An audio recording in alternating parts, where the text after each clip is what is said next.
5 tips for increased milk secretion.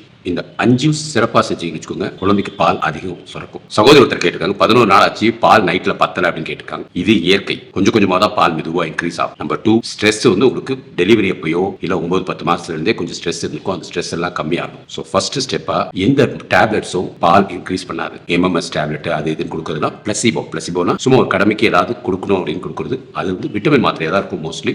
அதனால tablets நம்பாதீங்க, நீங்க உங்களை நம்புங்க. அதான் ஃபர்ஸ்ட் ஸ்டெப். ஸோ உங்களுக்கு ஒரு பிலீஃப் இருக்கும், எனக்கு என் குழந்தைக்கு தேவையானதை விட அதிகமாக பால் இருக்கும் அப்படிங்கிறது. நம்பர் 2, பால் இருட்டில் தான் நல்லா சுரக்கும். ஸோ நல்ல இருட்டு ரூம்ல அமைதியாக உட்காந்துக்கோங்க. இருட்டு ரூம்ல உங்க குழந்தைக்கு பால் கொடுக்குற நேரத்தில் நீங்க மாத்திரம் தான் இருக்கணும். அந்த தனிமை ரொம்ப ரொம்ப இம்பார்ட்டன்ட். ஸோ யாரும் டிஸ்டர்பன்ஸ் கூடாது. ஈவன் உங்க ஹஸ்பண்டோ இல்லை உங்க அம்மாவோ உங்க ரூம்ல இருந்தாலும் வச்சுக்கோங்க, உங்க பிரெயின் வந்து கொஞ்சம் ஒரு இன்ஹிபிட் ஆகும், பால் ஈஸியாக வராது. Skin to skin contact. பேபியோட பால் கொடுக்கும்போது அது மேலே எந்த ட்ரெஸ்ஸும் போடாதீங்க. இந்த மாதிரி நேக்கடா இருக்கணும். நீங்க உங்க உடம்போட தொடும் போது உங்களுக்கு பால் ஈஸியா சுரக்கும். 4வது, ஃபர்ஸ்ட் ஃபீட் பண்றது லெஃப்ட் சைட் ஃபீட் பண்ணுங்க.